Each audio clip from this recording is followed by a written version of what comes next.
Hi, I'm Carl Azus. It's good to see you, and thanks to our friends at Chelsea and Woodstock High Schools who visited yesterday.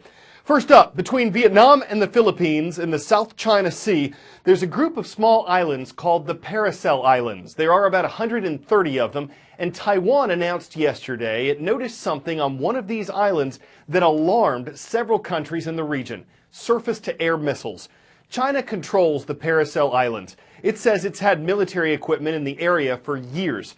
But the announcement about the missiles sent waves of concern across the Pacific for a couple reasons. One, the Paracel Islands are disputed. China, Taiwan, and Vietnam all say these islands are theirs. Japanese officials accused China of reclaiming land in the region to build up its military presence. China says it has the legal right to deploy defensive measures to protect its territory, and it considers the Paracel Islands part of it. Two, the deployment of the missiles happened as U.S. President Barack Obama called for Southeast Asian leaders to stop the militarization of the South China Sea. Several other countries are developing military sites in and around the area. China is taking that a step further, literally building its own islands in another part of the region. This is the South China Sea. It's estimated nearly a third of the world's trade passes through this body of water. It is also at the heart of a very complicated 21st century territorial dispute. A half dozen governments have competing claims over the South China Sea, including Vietnam, the Philippines, and Malaysia. But the biggest player here is clearly China, which has also embarked on the most aggressive campaign to claim its stake here. China's been building artificial islands in a region of reefs and partially submerged rocks known as the Spratly Islands, in some cases putting in brand new airstrips on locations like the recently constructed island of Fiery Cross. Here's what the island looked like before, and here's what it looks like after this impressive land reclamation project. And Beijing has been issuing warnings to other ships and planes to stay away from these man-made islands. It doesn't take an expert to see that the Spratly Islands are much closer to the Philippines than they are to China. So how is China laying legal claim to this territory? Well, Beijing offers up maps dating back to the early 20th century, which have since become known as the 9-dash map, a map that China has even begun printing in the pages of new Chinese passports. The Philippines disputes this, citing the United Nations Convention on the Law of the Sea. It has taken China to the Permanent Court of Arbitration at The Hague. But China has so far refused to attend these hearings, arguing that the court has no jurisdiction in this matter. The U.S. is supporting its longtime ally, the Philippines. In the last year, U.S. warships and warplanes have conducted several so-called freedom of navigation operations, ignoring Chinese warnings and traveling close to China's man-made islands. China opposes the U.S. operations, calling them a threat to peace and stability in the region. But Beijing's actions have also alarmed many much smaller nations in the South China Sea. Critics argue that China is building the case for its territorial claims by quite literally building islands in the sea. Ivan Watson, CNN, Hong Kong. Up next, a case of engineers versus law enforcement. Last December, there was a terrorist attack at a holiday party in San Bernardino, California. 14 people were murdered, and the two attackers were later killed in a shootout with police. The Federal Bureau of Investigation confiscated the iPhone of one of the shooters, but it can't hack the phone to see what's on it without the terrorist's passcode. If investigators guess incorrectly 10 times, the phone will automatically erase all of its information. Tech company Apple makes the iPhone. It does not have the terrorist passcode, but the FBI wants Apple to create a special version of its software to load onto the phone, get around its security features, and allow law enforcement agents to hack it. On Tuesday, a federal judge ordered Apple to help the FBI break into the phone. But Apple CEO Tim Cook plans to fight that decision, saying creating a way around the device's security would be too dangerous, that it's impossible to compromise the security of that one iPhone without compromising the security of all iPhones. He said the order was an overreach by the U.S. government, but law enforcement officials say they need all the evidence they can get from the terrorists.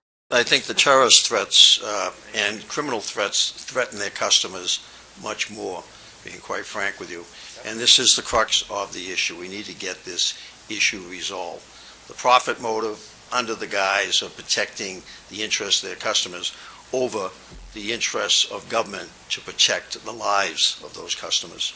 Whichever side you agree with, this is another example of how technology is moving at a faster pace than the potential laws that would govern it.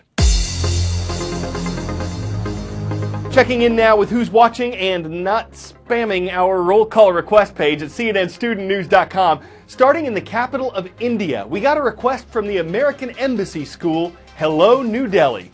Next, we're going Dutch. The Dutch are watching. They're the mascot of Pella High School in Pella, Iowa. And in Mount Pleasant, Tennessee, we've got some Tigers on the prowl. Great to see you at Mount Pleasant High School. Especially if you live out west, you're familiar with the San Andreas Fault. The crack in the Earth's crust extends for more than 800 miles, and it's been associated with some pretty big earthquakes over the decades. A lesser known, but potentially more destructive fault is the Cascadia Subduction Zone. It doesn't have the same ring as San Andreas, but it is along the Ring of Fire, this horseshoe-shaped line around the Pacific where much of the world's volcanic and earthquake activity happens. And according to the theory of plate tectonics, it's capable of serious seismic activity, even if its last major slip-up was long ago. We have no idea why it doesn't make an earthquake tomorrow, next week, next year. It should, but it doesn't. Cascadia can make an earthquake about 30 times more energetic than the San Andreas. The Cascadia Subduction Zone runs some 700 miles from Cape Mendocino in California up to about the middle of British Columbia's Vancouver Island. It's an offshore plate boundary where the oceanic plate is diving underneath the North American plate, forcing it to crumple back like a spring.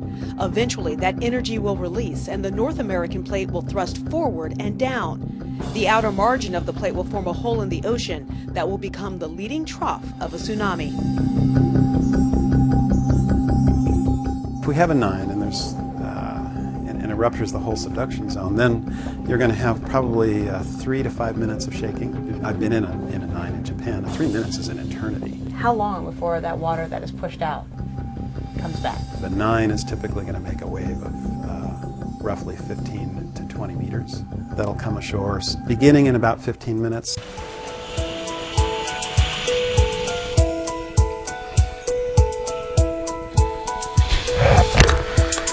We're trying to put together a picture of the totality of what an earthquake and a tsunami would be like in a particular area. So you can build a city in here. They can simulate the actual generation of the tsunami offshore. We'll lose our transportation through the region almost instantly. So, help will have to come from the outside via aircraft.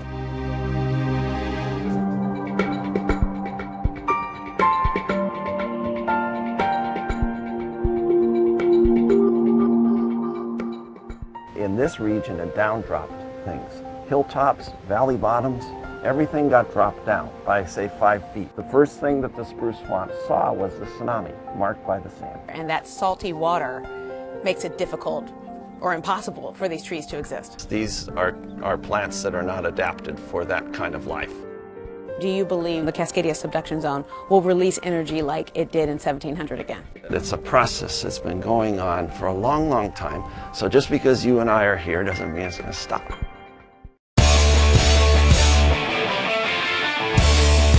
Before we go, sea lion selfie stick. Show it! There it is. A volunteer at the Aquarium of the Pacific thought it'd be cool to attach a camera and a float to a pole and let a sea lion swim around with it. He was right. He said the float made it easy for the animal to navigate the selfie stick through the pool of his exhibit. Gives you a great perspective on what a sea lion sees as it makes its way underwater. And as you can see, I ain't lying. Is this the next essential aquatic accessory? The animal's lips were sealed. But it did appear to have a fantastic time shooting that video through a filter. I'm Carl Azus, hoping you'll flip us back on tomorrow.